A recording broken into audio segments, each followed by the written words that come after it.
ఒక మహిళకు ఒక విచిత్రమైన వరం ఉంటుంది.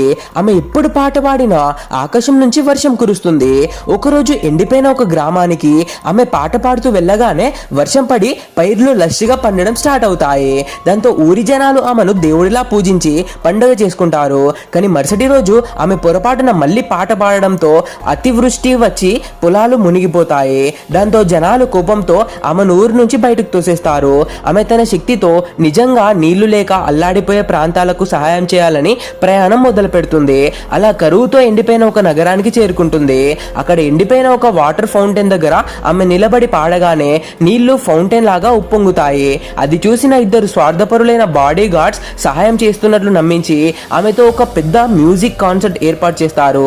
కానీ వాళ్ళ అసలు ప్లాన్ సహాయం చేయడం కాదు, ఆమె పాట వల్ల వచ్చే వర్షపు నీటిని డబ్బాలో ప్యాక్ చేసి తీవ్రమైన నీటి ఎద్దడిలో ఉన్న ప్రజలకు దారుణమైన ధరలకు అమ్మడం.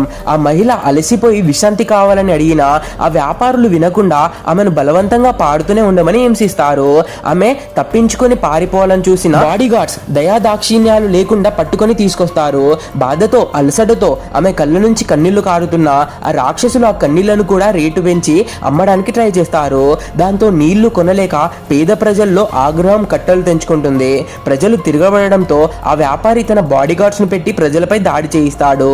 ఈ అన్యాయాన్ని చూసి ఆ మహిళ సహనం నశిస్తుంది. బాధతో ఆక్రోశంతో ఆమె గట్టిగా ఒక కేక వేస్తుంది. వెంటనే ఆకాశం నల్లబడి ఒకేసారి రాకాసి వర్షం, భయంకరమైన తుఫాను ఉప్పెనలా విరుచుకుపడుతుంది. ఆ మ్యూజిక్ కన్సర్ట్ అండ్ ఆ క్రూరుల సామ్రాజ్యం అంతా కొట్టుకుపోతాయి. ప్రజలు ఆ దెబ్బకి ఆ స్వార్థ వ్యాపారులను ఓడించి బుద్ధి చెప్తారు. వర్షం తగ్గగానే ఆ మహిళ ఆ బంధనాల నుంచి స్వేచ్ఛ పొంది తన దారిన తాను వెళ్ళిపోతుంది. ఇతరుల దయను, బలహీనతలను లేదా దేవుడిచ్చిన వరాలను మన స్వార్థం కోసం, ఇతరులను దోచుకోవడం కోసం వాడితే ఆ ఆక్రోశం నుంచి వచ్చే ఆగ్రహం మన ఉనికినే తుడిచిపెట్టేస్తుంది.